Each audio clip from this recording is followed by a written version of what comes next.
Lucas 16:10 dice: el que es fiel en lo poco, también en lo más es fiel. Y el que en lo muy poco es injusto, también en lo más es injusto. Yo quisiera que hablemos esta mañana de la vida. La vida nuestra, la vida se compone de momentos, momento a momento. Obviamente cuando hablamos de momentos también hablamos de decisiones, cosas que hacemos.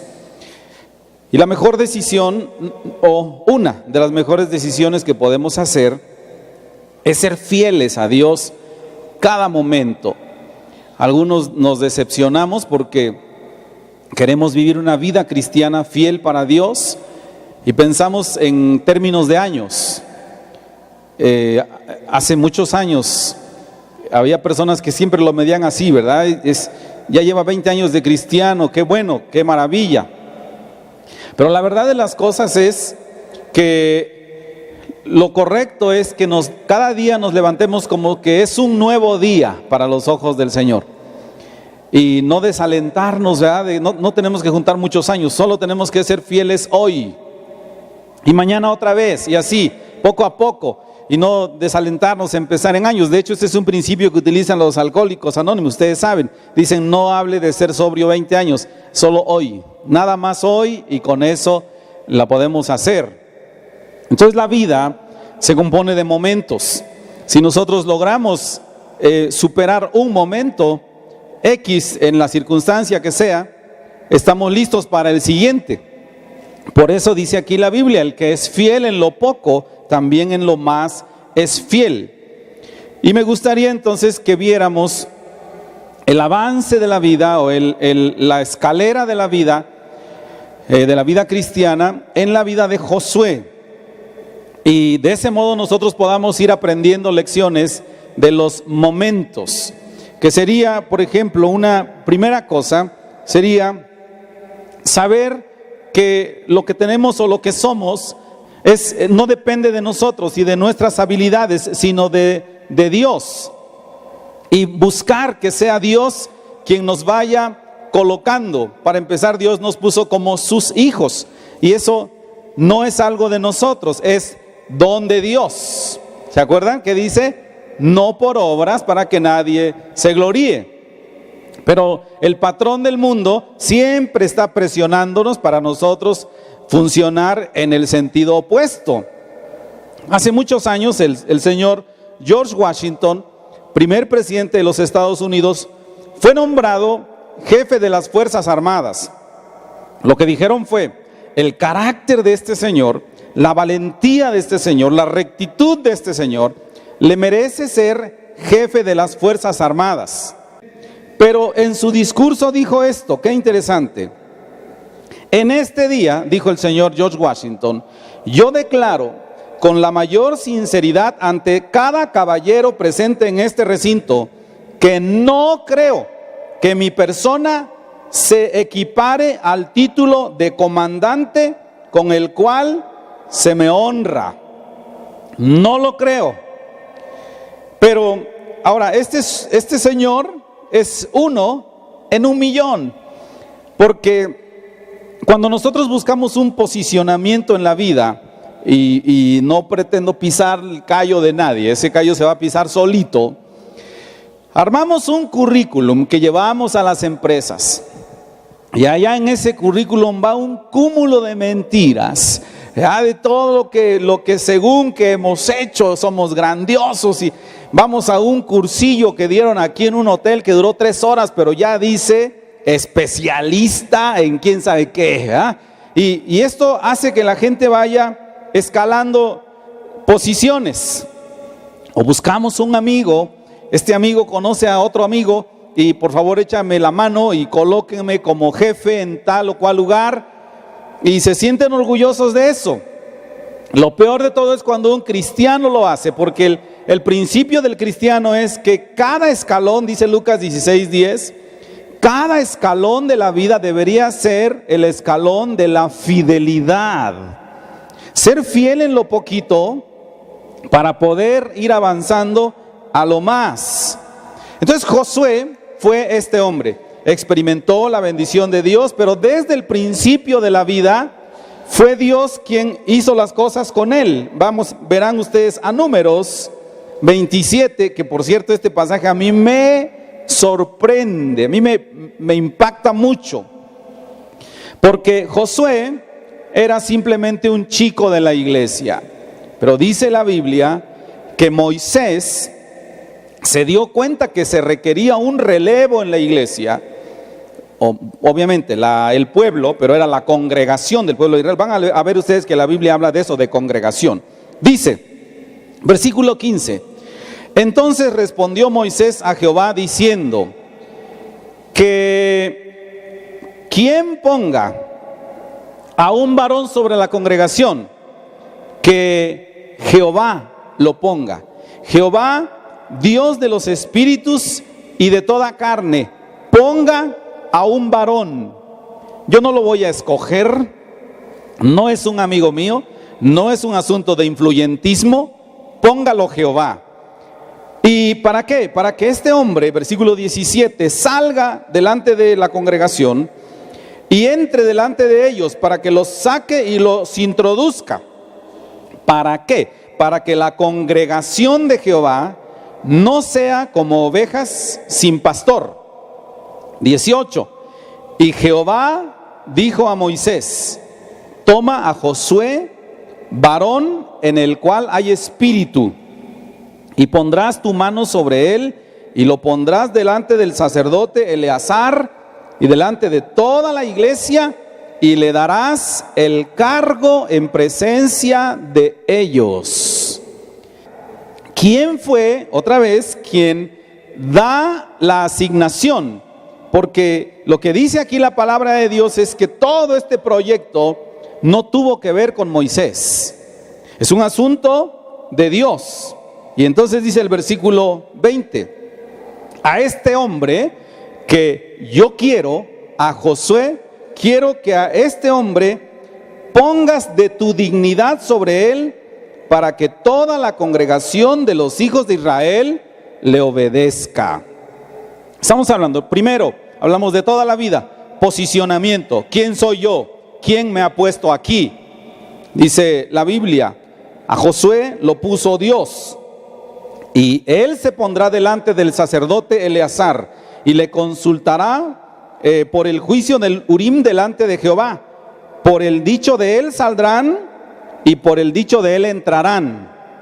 ¿Ve usted el tamaño de la autoridad que Dios pone sobre la vida de Josué? Es que toda la congregación tiene que escuchar sus palabras.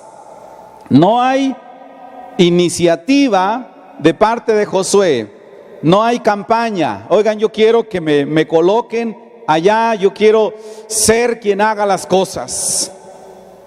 Hay una frase que utilizamos muy comúnmente, la historia dice que la dijo Benjamin Franklin, yo no estoy seguro quién la inventó, que dice, ayúdate, que Dios te ayudará. Pero a la gente le gusta la frasecita porque parece cristiana, pero no es, hermanos, en absoluto es, porque eso significa que la honra de cualquier cosa que tengamos es compartida, y no es así. No hay nada que nosotros tengamos, hagamos o seamos que en lo cual participemos, ni siquiera en la salvación participamos. Es Dios quien nos atrae, Dios quien nos llama, es Él quien nos busca y entonces nos hace sus hijos y nos hace salvos. Así que, hermanos, tendremos que pensarlo. El hermano Netza me parece que predicó el jueves, ¿no? ¿Sí fue él o no? Creo que él mencionó, si no pues me van a decir, que mencionaba por qué nosotros no debemos sentirnos orgullosos. Ahora estamos hablando de un nivel espiritual, hermanos, ni siquiera de las cosas que efectivamente hemos logrado. ¿Por qué? Dice, no porque no lo hayamos logrado, sino porque la razón por la que lo logramos es porque Dios nos lo dio. Y nos leía él primero a los Corintios capítulo 4, versículo 7. Ahí lo dice. ¿qué tienes que no hayas recibido? Piense usted en las cosas que tiene. ¿Qué tiene que no recibió? Les decía hace tiempo de un ejercicio, experimento le llaman, de un experimento social que hicieron con unos universitarios en los Estados Unidos. Estaban formados como 50 estudiantes universitarios y entonces dijo un entrenador: vamos a dar un premio a la primera persona que llegue a la puerta. Y pues todos dijeron: está bien fácil llegar a la puerta. Dijeron: espérense, pero no pueden correr. Tiene que ser así, todos en fila. Ahora, den un paso adelante todos los que viven con mamá y papá. Y dieron un paso. Y empieza lo triste, ¿verdad? Porque hubo jóvenes que se quedaron atrás y dieron un paso esos jóvenes.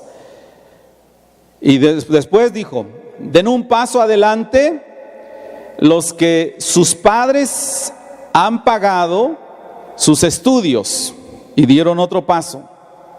Resultando que nadie podía avanzar, porque al final el líder del equipo dijo: ninguna de las cosas que mencioné están en su control. Todas son cosas externas. Es decir, el primero que nunca pudo ni avanzar ni un paso fue: ¿yo qué culpa tengo de no vivir con papá y con mamá? No, papá no se va a quedar en mi casa porque yo soy inteligente. Papá no se quedó a vivir con mi mamá porque veía que yo era obediente. Papá se quedó porque se quedó y punto. O se fue porque se fue y punto. ¿Qué tienen que no han recibido? Si usted lo piensa, ¿cómo fue que llegamos a donde estamos?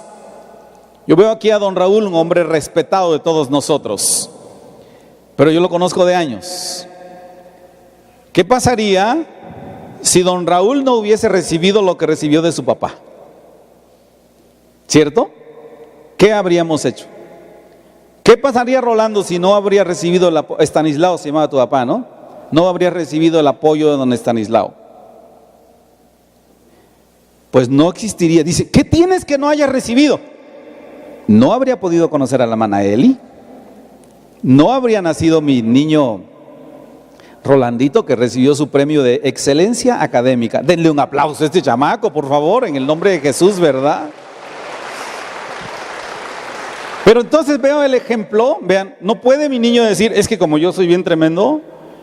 ¿Por qué no?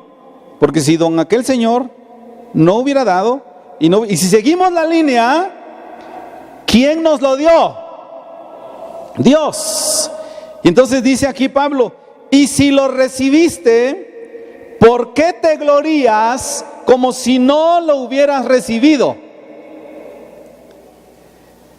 Es decir, es el Señor quien va colocándonos, es el Señor quien nos posiciona, es el Señor quien hace las cosas, es Dios quien hizo que se apareciera a esa persona en su camino, que usted cree que le debe todo a Él, pero es Dios. Ahora, eso no significa que no vamos a trabajar, porque Josué era un hombre que trabajaba duro, le echaba muchas ganas, pero siempre que tenía un reconocimiento, ¿saben qué? Quizás él conocía, ¿verdad?, la historia, y le decían: ¿cómo es que mira, ahora eres el jefe de Israel? Decía: a ver, espérenme. Y qué bueno que te escogió Moisés. No, espérenme. Moisés ni sabía ni a quién poner. Y él le dijo a Dios: como yo ni sé, porque todos esos son guerreros valientes, ponlo tú. Y del cielo vino una voz que dijo: agárrate a Josué. Así fue que el Señor me escogió. Yo no tengo nada que ver en ese asunto. Es Dios. ¿Qué tienes que no hayas recibido? Y si lo recibiste, ¿por qué te glorías como si no lo hubieras recibido? Entonces es bonito. Mencionaban ese día jueves, cuando simplemente una persona le halagó a otra persona que venía vestido muy elegante. Le dijo: mira qué bonita te ves, qué bien. Y dijo: papá. Es papá quien me da las cosas, no soy yo. Y además El hecho que esa misma ropa se la pusiera a otra persona tampoco le sienta bien. Es Dios quien me dio esta, decía un hombre ayer que vino a correr, es Dios quien me dio esta percha. Dios hizo todo, Dios hizo que me ajustara. No participo en nada. Bendito sea Dios. Luego, ya está colocado Josué como parte del equipo de Moisés, porque de hecho empieza a trabajar sin que Moisés se hubiera ido. Así que vamos a ver aquí otro detalle muy interesante. Fidelidad en los comienzos o en los principios. Es muy importante qué hacemos desde el principio de todo el tiempo. Dice aquí la escritura que el pueblo de Israel tuvo un enemigo terrible, cosa extraña, porque de los enemigos con quienes se enfrentó el pueblo de Israel y que le dieron una sabrosa muy seria, entre otros ejércitos, fue Amalek. Pero ¿saben ustedes que Amalek, bueno, lo dice la escritura, Génesis 36, que Amalek era nieto de Esaú, hermano de Jacob. ¿Cómo es posible? Amalek llega a constituirse en el peor enemigo del pueblo de Israel, siendo que a la larga, como decimos vulgarmente acá, eran familiares lejanos, eran sus primos, o qué serían. Y ahora tienen un serio problema, tanto que el ejército de Amalek ataca al pueblo de Israel. Y por cierto, el ejército de Amalek, un ejército que desconocía la ética, porque aún en la guerra hay ética. Ahora mismo en estas guerras mundiales hay ética que no se puede romper. Una de estas es respetar a la Cruz Roja, por ejemplo, cuando saca a los heridos. Pero Amalek no conocía de ética y siempre atacaba de manera ventajosa al pueblo de Israel, hasta que se hartaron. Y entonces dice la escritura, Éxodo capítulo 17, que Moisés se enoja y dice: vamos a pelear contra Amalek. Y puso al frente de todo a Josué. Y dice el versículo 10: e hizo Josué como le dijo Moisés. Todo lo que le dijo Moisés. Vea otra vez. Fidelidad en los comienzos. Porque ¿saben cuáles fueron las instrucciones de Moisés? Entre otras, le dijo: mira, Josué, vamos a pelear contra Amalek, como si esta fuera una colina grande. Allá en la parte baja de la colina, tú vas a estar con los guerreros peleando a brazo partido contra los amalecitas. Y yo voy a estar allá arriba orando por ti. ¿Qué habría hecho un soldado de ahora? Le dice así: pues qué chulo, ¿verdad? Que usted va a estar allá en la sombrita, sentadito en una peña, y yo voy a estar aquí peleando. Pero las instrucciones de Moisés fueron claras, y dice la Biblia: y Josué hizo todo lo que le dijo Moisés, porque el que es fiel en lo poco, también en lo más es fiel. ¿Y qué pasó? Ustedes conocen la historia. Empezaron a pelear y dice la Biblia que estaba hasta allá arriba Moisés orando, y se cansaba de levantar las manos para orar, y le venían y levantaban los brazos y vencieron. Eso nosotros tenemos que llevarlo a la práctica.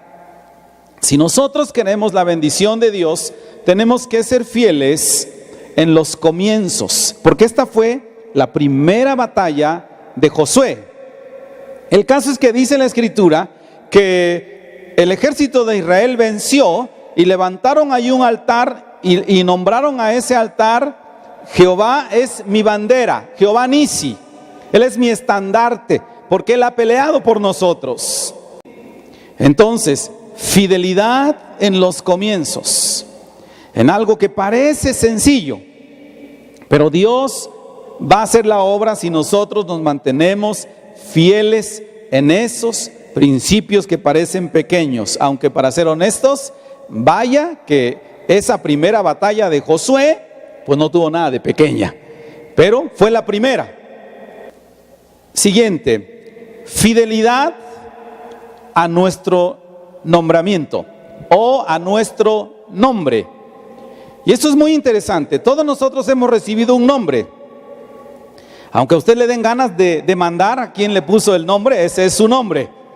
Si le gusta su nombre, de hecho hay una historia de un hombre llamado Hiram Grant. No sé si usted le dice algo el nombre Hiram Grant. Pero dicen que este muchacho quería ser soldado y fue al ejército y no lo admitieron. ¿Quién sabe por qué? Pues no lo admitieron. Entonces su papá le pidió ayuda a un general, pero ese general conocía a este muchacho por su segundo nombre, que era Ulises. Entonces llenó el formato a nombre de Ulises Grant. Y después se hizo famosísimo. Hoy en los Estados Unidos todos los militares dicen: wow, Ulises Grant, un gran general a quien respetamos. Pero Hiram, ¿quién conoce a Hiram? Nadie. Porque simplemente se hizo famoso el otro nombre y terminó este hombre viviendo a la sombra de un nombre que no le gustaba.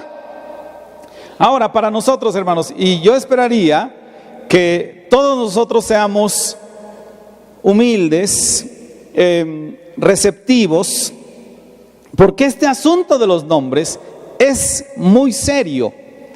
En la Biblia se espera que el nombre conforme el carácter de una persona. Por eso nosotros insistimos. Creo que cada vez vamos insistiendo menos, porque en realidad sentimos, don Raúl, sí o no, la resistencia de la gente. Oigan, pongan nombres que valen la pena a sus hijos. Dice: sí, le vamos a poner Chapo. ¿Quién es el Chapo? Pues es un vendedor de drogas, ¿no? O ¿cómo se llamó el de Colombia? El más famoso, Pablo Escobar. Entonces es ¿qué nombre y en honor a qué lo ponemos? No es solo por un nombre, lo vamos a ver ahorita. Entonces, ¿por qué lo insistimos? Porque Dios mismo lo hacía. Génesis capítulo 17, viene ahí la historia de Abraham y Sarai. Y dice la escritura que el Señor les cambió los nombres y le puso Abraham y Sara. Y a la hora que uno lee la historia, es que sus nombres significaban que Dios levantaría una nación de ellos. No era nada más porque sí. Y podríamos encontrar muchos nombres, pero nos vamos hasta el Nuevo Testamento. Juan capítulo 1, dice la escritura que el Señor a Simón le cambió su nombre a Pedro. Pedro significa roca, y que haría referencia al temperamento que Dios quería forjar en la vida de Pedro. Un hombre que llevara con dignidad. Entonces pasaron muchas experiencias con Pedro, pero a la larga se logró el objetivo. Dicen que el apóstol Pedro fue uno de los apóstoles que murió de la forma más dolorosa que se pueda conocer. Finalmente, después de muchos años, él cumplió lo que un día le dijo al Señor: yo moriría por ti. Y murió. Pero la pasó difícil. Ahora, ponerle un nombre a una persona o nombrarlo con un título, el plan de Dios es que se conforme su carácter. Probablemente no suceda de pronto, pero va a suceder con el paso del tiempo. Por ejemplo, el apóstol Pablo dice: les hablo a los hermanos de tal o cual iglesia. Casi todas sus salutaciones, desde la carta de los Romanos hasta Filemón, casi todas habla a los santos. La más escandalosa afirmación está en Corintios. Pablo les dice los santos. Y esperaba que con el paso del tiempo ellos se hicieran justo lo que él les nombraba. Y para ser justos, el Señor nos nombró a nosotros santos. Nosotros hemos recibido el Espíritu de Dios. Si alguno de nosotros no tiene el Espíritu, dice la Escritura en Romanos 8, de Cristo no es de Él. Así que nosotros a veces vemos esto, ¿verdad?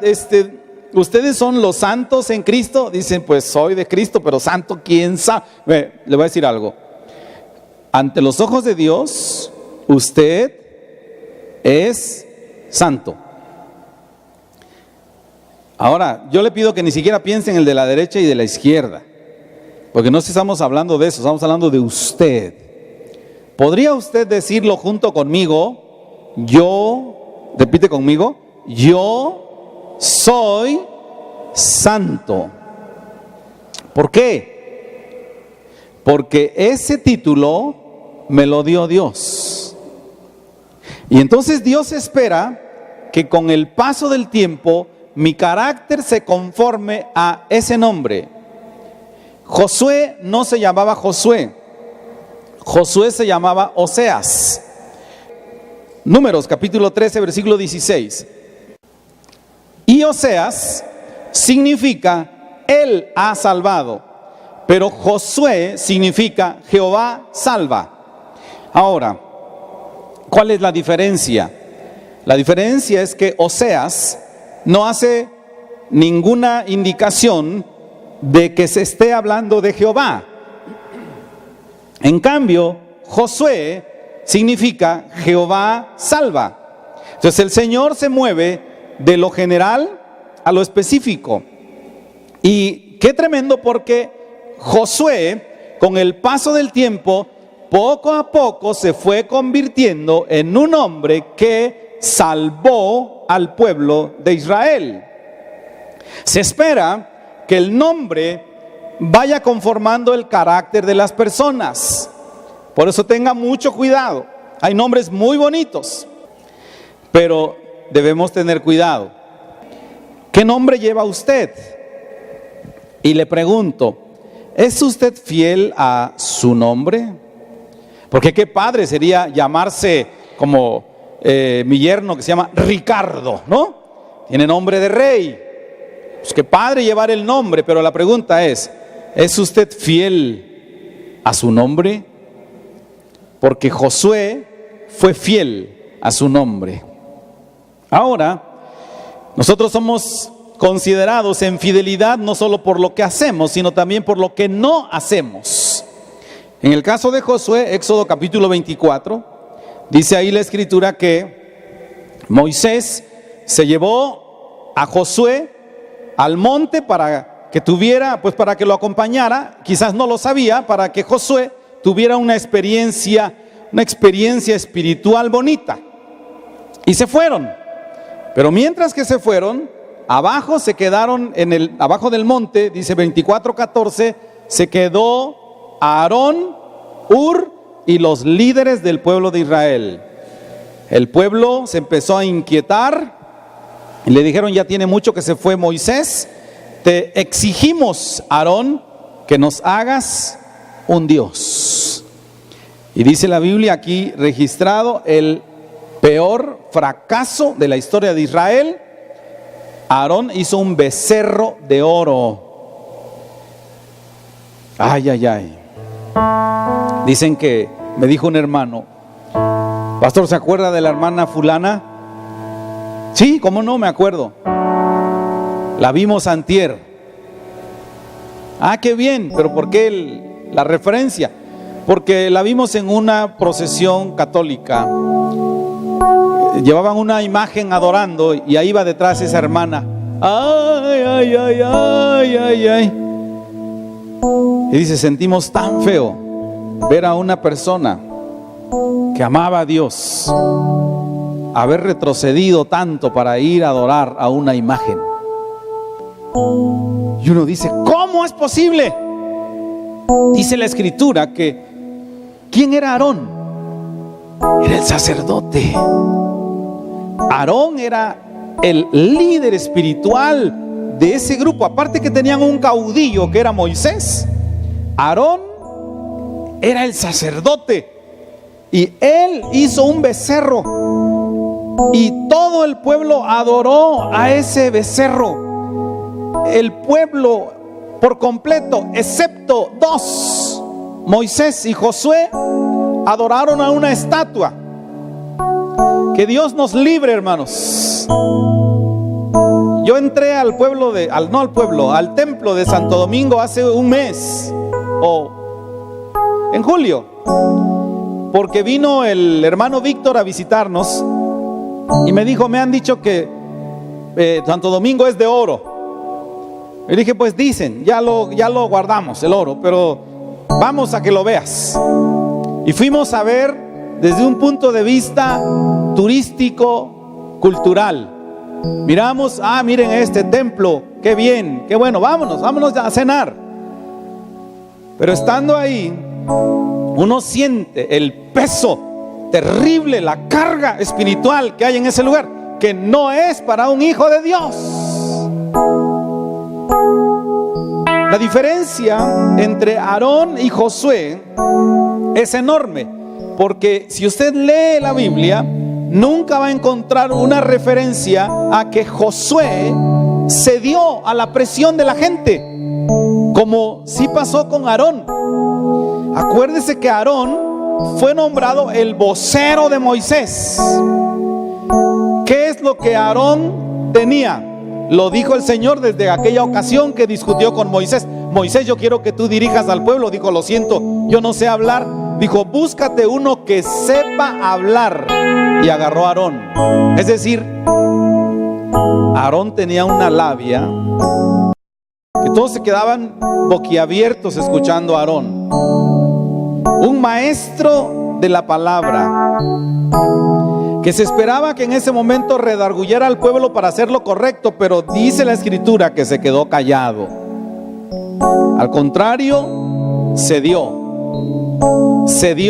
a la presión del pueblo. Así que elocuencia sin obediencia es una maldición. No importa que una persona sea muy elocuente, si es una persona que no obedece a Dios, no sirve de nada. Fidelidad a Dios. Dice la Biblia luego que Moisés envió con unos espías a supervisar la tierra donde iban, la tierra de Canaán, donde iban a entrar, y fueron 12. Fidelidad en la minoría es algo que pocos tienen. Todo mundo busca estar con la mayoría, pero hace falta fidelidad en la minoría. En este caso dice que fueron estos señores a supervisar, y 10 de ellos vieron que todo lo que Dios se había dicho de la tierra era exactamente como Dios les dijo. Versículo 27 de Números 13. Llegamos a la tierra que nos enviaste, y efectivamente tiene leche y miel. Este es el fruto de esa tierra. Pero no solo eso, dice la Biblia que también vieron otras cosas. Versículo 28. Pero el pueblo que habita allí es muy fuerte y muy grande. Y vimos ahí a los hijos de Anac. Amalé habita el Negev, y el Eteo, y el Jebuseo, y el Amorreo, y el Cananeo, y todos estos. La tierra es bonita, pero la gente es muy poderosa. ¿Y qué pasó con el pueblo? Al pueblo le dio miedo y se empezaron a atemorizar. Ahora este pueblo había visto la mano de Dios allá en Egipto, haciendo milagros, lanzando las plagas. Habían visto maravillas, pero ahora les dio miedo y dudaron que Dios pudiera salvarlos. Yo quisiera que usted piense en su vida. Yo de gusto les cuento mi vida completa acá, y saldríamos a las mañana o en la noche, quién sabe, pero le cuento rápido. Yo les he contado que yo perdí la capacidad de el equilibrio, de caminar, y me caía, y me hicieron muchos estudios, y sané la primera vez que la hermana Eloísa Pérez me invitó al templo. Cuando yo empecé a asistir al templo, entonces empecé a recuperar poco a poco la noción del equilibrio.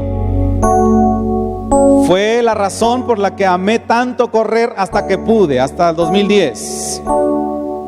Porque Dios me devolvió a mí la capacidad de caminar. Cuando no se tiene equilibrio no se puede caminar. Caminaba 10 pasos y caía. Me rompí los codos, me rompí la frente, me rompí la cara tratando de caminar, hasta que Dios me regresó el equilibrio. ¿Qué cosa que enfrentara hoy Dios no podría resolver? Así que enfrentamos todo tipo de problemas sabiendo Dios hizo cosas maravillosas con nosotros en el pasado y lo puede hacer ahora. El pueblo de Israel dudaron de que Dios tuviera el poder solo porque vinieron estos y les dijeron: oigan, es que están bien grandotes, y tuvieron temor. Desconfiar de Dios es un pecado. Marcos capítulo 8 versículo 17, dijo Jesús: ¿qué es lo que discuten? ¿Por qué no tienen pan? ¿No entienden ni comprenden? ¿Aún tienen endurecido su corazón? ¿Tienen ojos que no ven? ¿Tienen oídos que no oyen? ¿Acaso no se acuerdan?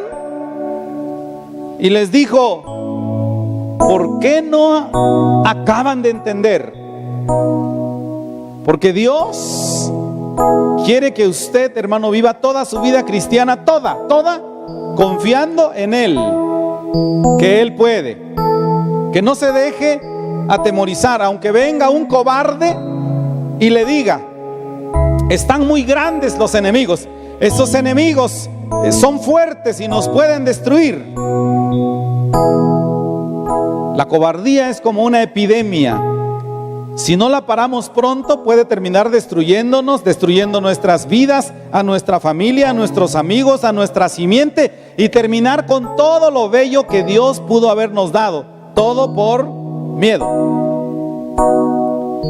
Dice la Escritura que esos espías estaban firmes y dijeron: no podemos. El pueblo todo se llenó de miedo. Pero dice la Escritura que entonces Caleb dijo: guarden silencio, no es posible que estén afirmando esas tonterías.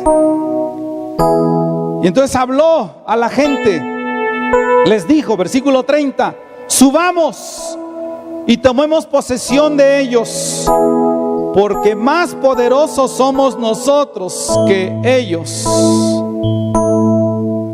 Y le hablaron, capítulo 14, versículo 7, a toda la congregación de los hijos de Israel, diciendo: vamos. Y entonces se paró Josué al lado de Caleb, porque eran dos valientes, y dijo: sí, es verdad, todo lo que él dice es verdad, Dios tiene. Y dice la Biblia: entonces toda la congregación habló de apedrearlos. Híjole, eso sí está fuerte. Ahora toda la congregación dijeron: pues vamos a apedrearlos. Versículo 10 de capítulo 14. Pero la gloria de Jehová se mostró en el tabernáculo de reunión a todos los hijos de Israel. Y Dios libró a Josué y Caleb de morir apedreados, fieles aunque sean pocos. Fiel cuando somos minoría. No interesa. Dios tiene poder para sacarnos adelante en cualquier situación. Éxodo 33:11 dice: y hablaba Jehová cara a cara con Moisés, como habla cualquiera a su compañero, y él volvía al campamento. Pero vea esta clave: pero el joven Josué, hijo de Nun, su servidor, ¿qué dice? Esa palabra es importante. ¿Qué dice? Nunca. ¿Qué dijo? nunca se apartaba de en medio del tabernáculo, fiel en la adoración, fiel en la adoración. Vea, le voy a contar algo que pasaba. No tenemos mucho tiempo para buscar los textos porque tardamos mucho en llegar allá. Pero cada vez que Moisés entraba en el tabernáculo, él salía con el rostro brillando, bonito. De hecho, la gente se agachaba para hablar con Moisés de la presencia de Dios. Tengo una pregunta para usted. ¿Me puede mostrar un versículo, uno nada más, donde dice que el rostro de Josué resplandeciera de esa manera? No hay. ¿Por qué seguir? ¿Por qué seguir? He estado aquí tanto tiempo y no miro lo que pasa con Moisés. Pero dice la Biblia, y yo quiero que prestemos atención a esa palabra, porque nunca significa nunca, bajo ninguna circunstancia, se apartaba de en medio del tabernáculo, fiel en la adoración. Yo no me aparto, y quizás Dios no me haga como el hermano fulano de tal y talentoso y brillante. No me importa, lo que yo quiero es estar aquí adorando justo donde debo estar, fiel en la adoración. Habrá gente que le habrá dicho a Josué: ay, Josué, ¿para qué sigues allí? Ni siquiera te pareces a Moisés. Pero a él no le importó. Yo estoy aquí. Y algo más interesante todavía, dice la Biblia que Moisés empezó a cometer errores. Y qué bonitos son los errores cometidos en el anonimato, en el silencio, donde nadie está, donde nadie nos mira y nos señala. Pero tenía un muchacho que, ¿qué palabra dijimos? Nunca se apartaba de él. Así que Josué miró los errores de Moisés. Y uno de los errores viene en Números 20, que el Señor le dijo a Moisés: háblale a la peña para que les dé agua. Y dice la escritura que Moisés agarró y le dio 2 golpes. Gritó y se enojó Moisés. ¿Sabe qué, hermanos? Moisés tenía de repente su mal carácter. Era un hombre manso, pero de repente también se molestaba. Así que se enojó y gritó y dice: por cuanto no me creíste, Moisés, para santificarme delante de los hijos de Israel, vea, no meterás esta congregación en la tierra donde yo les he dado. No lo vas a hacer. Eso fue un shock, una conmoción para Josué, porque estamos hablando de Moisés, un hombre santo para el Señor. Había hecho toda su vida, lo hizo bien, todo. Y una vez se equivocó. Y cuando se equivocó, el Señor le dijo: no puedes entrar en la tierra prometida. Años y años y años dedicados al Señor. Por lo menos, si cuantificamos desde que salieron de Egipto hasta que están entrando a la tierra de Canaán, 40 años. 40 años. Y le dice el Señor: no vas a entrar. Así que Josué, dígame si no se vale, viene con Moisés y le dice: tanto tiempo que te he seguido, tanto tiempo que estuve a tu lado, nunca me aparté del tabernáculo por tu causa, porque te quiero, y ahora la riegas. Me voy. Enséñenme ese versículo. Fiel a pesar de este tipo de experiencias tan desagradables. Habrá mirado con compasión a Moisés, pero nunca se apartó. Y le dijo: aquí voy a estar yo. Ahora, no se crean que Moisés perdió, así que le dijo al Señor, ¿sabes qué, Moisés? Ya no vas a entrar. Dijo, bueno, pues allá tú veas, si no, pues ya me voy y nos vemos. Al cabo ahí tienes a Josué. No, tampoco. Dice la Biblia, Deuteronomio capítulo 3, versículo 23, que Moisés vino delante de Dios y le dijo, Señor, te suplico que reconsideres lo que decidiste. Te ruego que me dejes entrar en la tierra prometida. Versículo 24, Señor, tú has comenzado a mostrar a tu siervo tu grandeza y tu mano poderosa, porque ¿qué Dios hay en el cielo y en la tierra que haga proezas como las tuyas? Te ruego que vea yo esa buena tierra del Jordán, aquel buen monte y el Líbano. Pero Jehová se había enojado contra mí a causa de ustedes, por lo cual me dijo, basta, no me hables más de este asunto. No entrarás. Josué entrará. Fiel desde el principio. Fiel a su nombre. Fiel en la adoración. Fiel a pesar de los errores. Fiel en la casa de Dios. Josué tiene en su vida un cúmulo de experiencias, hermanos, que bien haríamos en observar detenidamente. Josué es un ejemplo. Finalmente, Josué entró a la tierra prometida y muchas cosas que Moisés hubiera deseado las vio él. Josué, no Moisés. Dios no premia los talentos, hermanos.